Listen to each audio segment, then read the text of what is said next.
It's game day. Montreal Canadiens are in Tampa to take on the Tampa Bay Lightning. It's the first game after the Christmas break, and Montreal is coming off of that last win against Winnipeg, where they beat them 6-2. It was a really dominating game for Montreal, and let's hope they can keep that up here against Tampa, who is 2 points behind them in the standings and also fighting to make the playoffs. Montreal is currently in third spot, and I'm going to give you some stats. I'm going to tell you my keys to victory for this game. I'm going to give you my game prediction and who I think is going to score the first goal for Montreal, and that's all right here at Talking Habs, the home of Habs hockey, where everything is dedicated to the Habs and the NHL too. And if you like that and you want to see more videos from me, head down there, subscribe, ring the notifications bell, and that's going to get you your daily fix of Blue Blanc Rouge. And while you're on the way down there, give a thumbs up if you like the video. And any comments you may have, what you think the score will be, and who you think will score the first goal for Montreal. In the comment section, I read them all. Okay, so let's get right into it. So Montreal's in Tampa Bay tonight. They're taking on the Tampa Bay Lightning, and Montreal currently is 18-13-6, third in the Atlantic. There's not much separating all the teams in the Atlantic, I got to tell you. Tampa Bay is 18-13-4 and sixth in the Atlantic. So you see 2 points difference and 3.3, third, fourth, fifth, sixth. That's 4 spots, just 2 points. Montreal on the road is 10-5-3, so they've got a good road record. Against the East, they're 9-8-6, not as good. They have scored 121 goals for. They have given up 117 goals. Their last 10 games, they are 7-3-0, one of the best records in the league in the last 10 games. Tampa Bay, on the other hand, at home is 10-7-2. Against the East, they're 14-8-2, so they've got a good record against the East. They have scored 124 goals, so just three more than Montreal. They've given up 111 goals, just 6 less than Montreal. And in their last 10, they're 5-4-1. So Montreal in the last 10 has been a little better than Tampa Bay. And otherwise, offense and defense is relatively very similar anyway, if not almost the same. I don't have a Corsi 4 stat, but I know Montreal is probably still second in the league. Tampa Bay, I have no idea. I don't really know, but Montreal's Corsi 4 numbers are good. Goals per game. Montreal, 3.22 goals per game for 11th in the league. Tampa, 3.51 goals per game for second. Slight edge to Tampa. It's only a quarter of a goal. It's not a lot of difference, but it's a slight edge. Goals against per game. Montreal, 3.13 for 20th. Tampa, 3.17 for 22nd. Slight edge to Montreal there. Power play percentage. Montreal, 22.6%. Got a good power play. That's 9th in the league. On the other side, Tampa's at 29.6%, and they're first in the league. So they've got a much better power play. Well, it's a significantly better power play, and it's an edge to them there, especially when Montreal takes stupid penalties. Penalty kill percentage. Montreal, 75.2% for 27th in the league, and they just can't get much beyond that 75%. It's getting towards the end of the first half of the season, and they're still stuck there. Tampa Bay is 80.5% and 16th in the league, so it's definitely an edge there for them. Okay, so news for Montreal: Yoel Armia is out with a wrist injury. They're saying upper body, but we know it's a hand injury, and apparently he's out week to week. So he's not on the IR. He's not day to day. He's week to week. That's not great news. The good news, KK is back tonight. He's in the lineup, and apparently he'll be centering his third line like normal. Suzuki's been moved up to the second line right wing to take Armia's spot, and we'll see how that works out. I'm a little disappointed, although granted, with KK back, don't know how they would align them, but I kind of want to see Suzuki stay at center, and I think in order for that to happen, it's going to be Domi that's going to have to move over to the wing.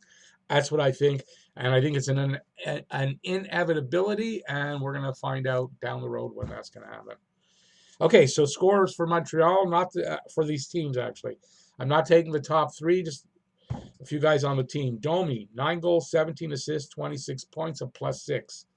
Suzuki, 7 goals, 12 assists, 19 points, a -1. Good numbers for a rookie. Lehkonen, 7 goals, 11 assists, that's 18 points and a +10, one of the top numbers, if not leading the team. I did not check to see if he was, but that's got to be very close to it, if not leading the team. And Lehkonen, invaluable away from the puck. So anybody, and I was one of those guys last year that wanted him maybe to be traded. Lehkonen is an invaluable player. When he's on the ice, he's in the mix all the time. When stuff is happening, defensively, he's really good. He gets in the way of pucks. He's forechecking, all those kind of things. He's a great player. He's a great player. One of those great, solid guys that don't get a lot of recognition. There's my rant for for Lehkonen. On the other side, Braden Point, 14 goals, 16 assists, 30 points, +6, and he's like 4th or 5th on the team in points. So they're scoring, the top guys. Killorn, I don't know his first name. Alex Killorn, I think. I just picked him up in my hockey pool. I should know. 11 goals, 17 assists, 28 points, a +3. Mikhail Sergachev, 6 goals, 13 assists, 19 points, and a +1. So Sergachev's starting to pay off there, starting to find his game, getting the points. Looks like that trade's probably going to end up being an even trade, Sergachev and Drouin in the end. Okay, Price I think will be in nets. Although it's back-to-back games, so I kind of expect the news that Primo's been called up, unless they're planning to play Price both games. I don't know. But Price is 16, 11, and 3 with a .286 goals against and a .906 save percentage and 1 shutout still. On the other side, I'm assuming since everyone's had a rest, Vasilevsky is 15, 9, and 2 with a .281 goals against and a .908 save percentage. No shutouts. Those are so similar that they're almost the same numbers. Here's my keys to victory for Montreal to win here tonight. First key is they have Tampa's power play is number 1 in the league. No penalties, no penalties, no penalties. At the very least, no stupid penalties. Those are going to kill them. If they have a game where they're taking 4 or 5 dumb penalties in the offensive zone especially, they're not going to win this game. But so no penalties. They've got to come out strong with no letdown in the first period like they've had in the last 4 games. The first anywhere from 10 minutes to the whole period, they're playing from behind all the time, from behind the 8 ball. It's not good. Excuse me, my voice these days. They have to eliminate the odd man rushes again. They have to eliminate the odd man rushes. They had a bunch.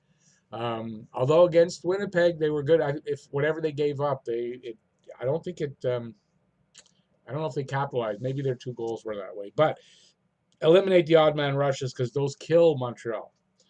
Keep the offense going. 6 goals against the Jets. Keep that going against Tampa. Tampa is not the Tampa from last year, and Montreal can beat them and can outscore them. Look at the numbers. Tampa's only outscored them by 3 goals for the whole season. That's nothing. Let's see now. With Armia out, Suzuki takes over and needs to win battles in the corners and along the boards because Armia was big guy, strong, and he was winning the battles along the boards and everything and in front of the net. He's going to have to get in front of the net and stay there and not get pushed around. So let's hope that happens.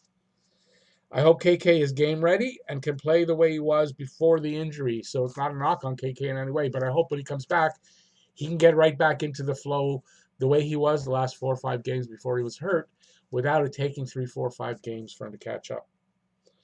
And Price has to play like a winning Price. Like he has been playing, especially against the Jets and whatever. He's been playing really well. His numbers are really good. He needs to continue that. I think he will. So that brings us to game prediction. What do I think is going to happen in this game, or what I think the game's going to end up? I think it's going to be a 3-2 game. They're both scoring around 3 goals a game and giving up around 3 goals a game. So you can say maybe 3-3, 4-3. I think it's going to be 3-2. I think it's going to be Montreal that's going to come out on top here. And 3-2 Montreal. I think the first Habs goal scorer is going to be our captain, Shea Weber. So I've got Weber for the first goal. and a 3-2 score. So let me know in the comment section what you guys think the score will be and who you think will be the first goal scorer for Montreal. That's the new thing now. We do that and see who gets the first goal scorer right. So that's it. So if you like the video, give it a thumbs up. I appreciate that. And while you're on the way down there to do that, you can subscribe and ring the notifications bell, and that will get you your daily fix of Bleu Blanc Rouge, all my Habs coverage, and now I'm doing a little bit of NHL. So if that interests you, check for those videos too. So thanks for watching, everybody. I really appreciate it. Montreal's going to go in there, have a good game against Tampa, and we're coming out ahead. So go Habs, go, and bye, y'all.